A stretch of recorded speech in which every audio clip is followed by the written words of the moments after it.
ఏపీలో అధికార టీడీపీకి ఆ నియోజకవర్గం కంచుకోట. రాజకీయ సునామీలను సైతం తట్టుకొని ఆ పార్టీ జెండా ఎగిరింది. సామాజిక సమీకరణాలు, క్యాడరే అక్కడ సైకిల్ పార్టీకి బలగం. అలాంటి నియోజకవర్గంలో లెక్కలు మారుతున్నాయట. నేతల్లో లోపాలు పార్టీకి శాపాలుగా మారుతున్నాయట. ఒక వెలిగిన నేతలు ఇప్పుడు తలోదారి చూసుకుంటున్నారట. సమన్వయం సాధించాల్సిన వారు మౌనంగా ఉండిపోతున్నారట. దీంతో కంచుకోటకు బీటలు ఖాయమనే చర్చ మొదలైంది. ఇంతకీ ఏంటా నియోజకవర్గం? అసలు అక్కడ ఏం జరుగుతోంది?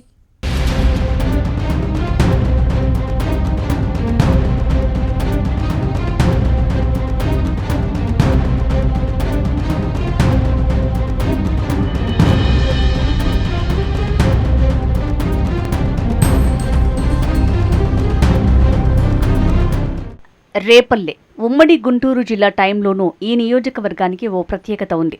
కాంగ్రెస్ టీడీపీ మధ్య హోరాహోరీ రాజకీయంలోనూ ఇక్కడి ఓటర్లు విలక్షణ తీర్పు ఇచ్చారు. టీడీపీకి ఈ నియోజకవర్గం తొలి నుంచి కంచుకోట. కొత్త జిల్లాల ఏర్పాటుతో ఇప్పుడు రేపల్లె నియోజకవర్గం బాపట్ల పార్లమెంటు పరిధిలో ఉంది. మంత్రి అనగాని సత్యప్రసాద్ ఇక్కడ హ్యాట్రిక్ విజయం సాధించారు. 2019 ఎన్నికల్లో వైసీపీ హవాలోనూ జిల్లా నుంచి టీడీపీ గెలిచిన 2 సీట్లలో రేపల్లె ఒకటిగా నిలిచింది. 2024 ఎన్నికల్లో టీడీపీ ఎమ్మెల్యేగా గెలిచిన అనగానికి రాష్ట్ర మంత్రివర్గంలో స్థానం దక్కింది. కీలకమైన రెవెన్యూ శాఖ నిర్వహిస్తున్నారు. రేపల్లె నియోజకవర్గంలో కొంతకాలంగా రాజకీయ లెక్కలు తారుమారవుతున్నాయట. మంత్రికి చాలా దగ్గరైనా కావలసిన వారి తీరుతో పార్టీకి మేలు కన్నా కీడే ఎక్కువ జరుగుతోందన్న అంచనాలు వెలువడుతున్నాయి. బీసీ, కాపు ఓటింగ్ డిసైడింగ్ ఫ్యాక్టర్గా ఉన్న ఈ నియోజకవర్గంలో సమీకరణాలు మారిపోతున్నాయి. ఇదే నియోజకవర్గంలో కాంగ్రెస్ నేత మోపిదేవి శ్రీనివాస్, గుడపాటి శ్రీనివాసులు బలమైన కాపు సామాజిక వర్గానికి చెందినవారు. అందులో గుడపాటి శ్రీనివాస్ మంత్రి అనగాని సత్యప్రసాద్కి రైట్ హ్యాండ్గా వ్యవహరిస్తూ నియోజకవర్గంలో బలమైన నేతగా ఉన్నారు. అయితే మంత్రి అనగాని సత్యప్రసాద్ బ్రదర్ అయిన శివప్రసాద్తో కింది స్థాయి నేతలు ఇమిడి ఉండలేకపోతున్నారట. మంత్రి పదవితో సత్యప్రసాద్ బిజీగా ఉండటంతో శివప్రసాద్ నియోజకవర్గంలో కోఆర్డినేషన్ చేస్తూ షాడో ఎమ్మెల్యేగా వ్యవహరిస్తున్నారట. నియోజకవర్గంలో తన మాటే శాసనమంటున్నారట. ఇదే ఇప్పుడు పార్టీలో ముసలానికి కారణంగా నిలుస్తోందట.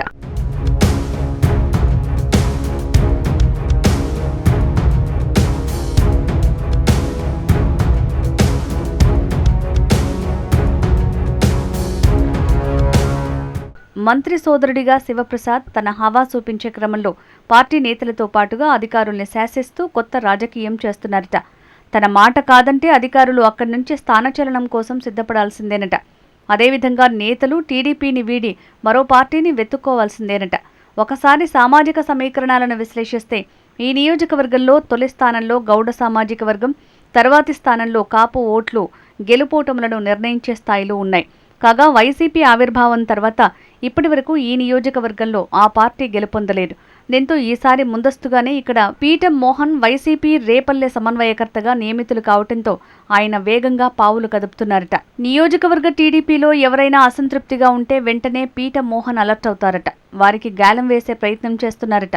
అసమ్మతి నేతలతో మాట్లాడటం, వైసీపీ జెండా కప్పటం వంటి పరిణామాలు స్పీడ్గా అయిపోతున్నాయట. ఈ క్రమంలోనే ప్రభుత్వం మారాక వైసీపీని వీడి టీడీపీలో చేరిన మాజీ మంత్రి మోపిదేవి వెంకటరమణ కూడా సైకిల్ పార్టీలో అసంతృప్తిగా ఉన్నారట. తెలుగుదేశంలో తనకు ప్రాధాన్యత లేదని భావిస్తున్నారట.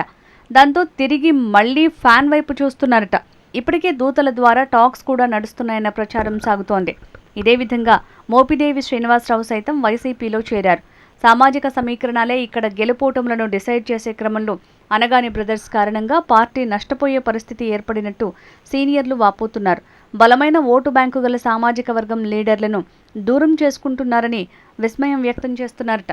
టీడీపీకి తొలి నుంచి కంచుకోటగా ఉన్న రేపల్లె నియోజకవర్గంలో ఇప్పటికైనా హైకమాండ్ ఫోకస్ చేసి పరిస్థితిలో మార్పు తెస్తుందా, లేక అలాగే ఎన్నికల వరకు వదిలేస్తుందా అనేది స్పష్టత రావాల్సి ఉంది. అయితే నియోజకవర్గంలో మాత్రం గాలి కంటే వేగంగా నాయకులు మారిపోతున్నారు. ఇది ఎవరికి కలిసొస్తుందో వేచి చూడాల్సిందే.